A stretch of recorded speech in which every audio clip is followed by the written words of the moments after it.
इसलिए मैं उस माँ को, पता क्या हो रहा है, ज्यादातर ना गाँव में जो हमारी माताएं है ना, उन तक थोड़ा कम पहुँच पा रही है बात, क्योंकि देखा होगा आपने ना महिलाओं के, मैं अपनी जो उम्र मेरी माँ की है, मैं उन महिलाओं की बात कर रही हूँ, क्योंकि उनको ना तो सोशल मीडिया का पता होता है, ना उन्हें यूट्यूब चलाना होता है। तो ये जिम्मेदारी किसकी बनती है कि हमारे अधिकारों का हनन हो रहा है, हमारी।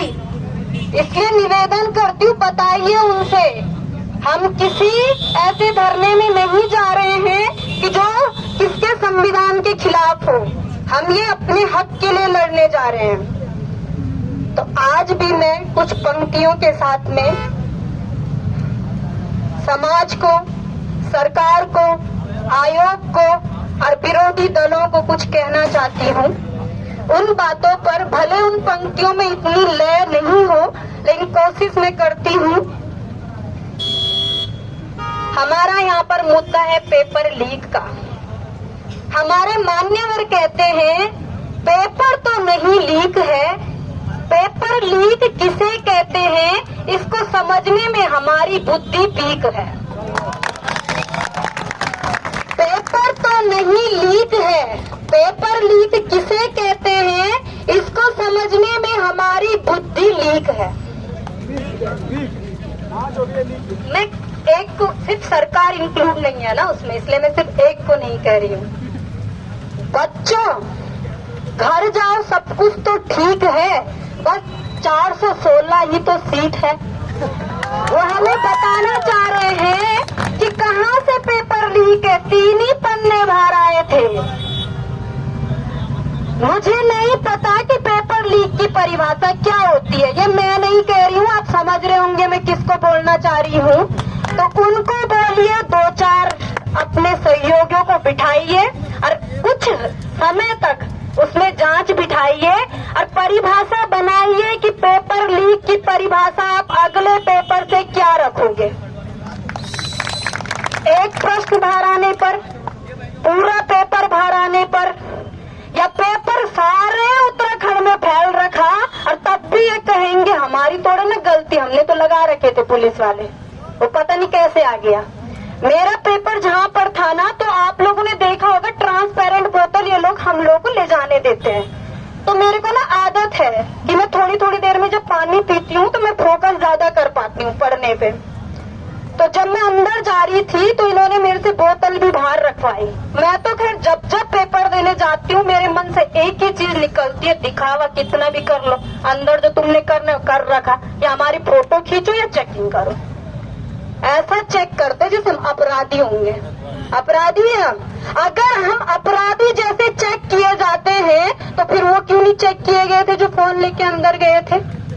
वो भी तो चेक होने चाहिए। मोबाइल है, मोबाइल एक सेल नहीं था, वो मोबाइल था, और ऐसे बटन वाला फोन भी नहीं था होगा जैसे भी हमारे भाई बता रहे थे कि वो उस फोन को यूज कर रहे हैं। इसलिए उन्होंने तो हमें ये बात कही, हमारा समस्त उत्तराखंड का बेरोजगार युवा उनकी इन बातों पे जवाब देता है पेपर तो लीक है।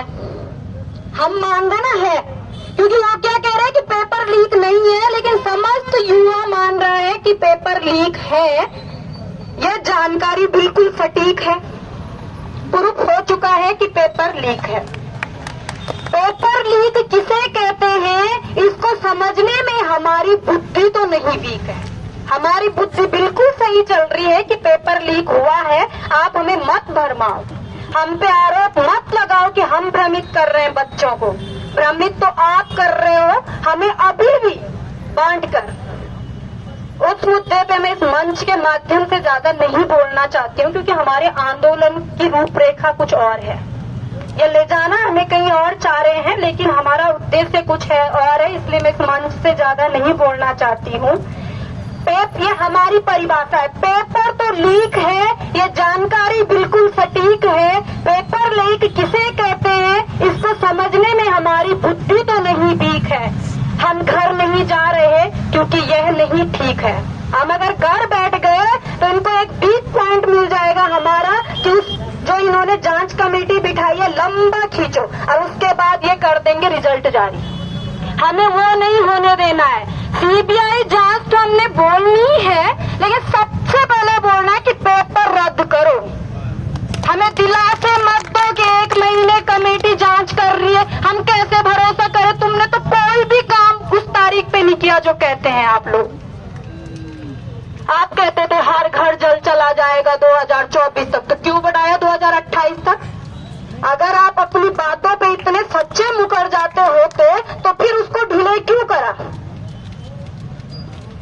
होना चाहिए था। आपने कहा था कि 2022 तक किसान की आय दोगुनी हो जाएगी, क्यों नहीं हुई किसी की? यहाँ पे उद्यम सिंह नगर किसान मतलब पर्वतीय तो किसान नहीं कहा जाता, हम लोग तो फिर अपने लिए नहीं कर पाते हैं कलेक्ट, लेकिन हमारे साउथ के जनपद थोड़ा बहुत कहे जाते हैं। क्या आप लोगों की आय दोगुनी हुई है? सोचिए, तो महंगाई दुगनी हुई है, हमारी कमाई नहीं। फिर मैं उनको कहती हूँ हम घर नहीं जा रहे क्योंकि ये नहीं ठीक है। आप अपने अपनों को थोड़ा नाराज कर लो, आप अपने अपनों को थोड़ा नाराज कर लो तो हमें कोई गम नहीं। 416 ही तो सीट है। डर किस चीज का है कि अगर आपने उस भर्ती पे आते बच्चों को पैसों के माध्यम से लिया है, उसी चीज का ना। हमें कह रहे हो घर चले जाओ, हम युवाओं के बारे में सोच रहे हैं, हम युवाओं के लिए कोई गलत वो नहीं देंगे, और युवाओं पे भी आपने थोप दिया नकल जिहाद। ये मानसिक स्थिति बना रहे हैं हमारी, केवल क्या कि बटो बटो और कटो।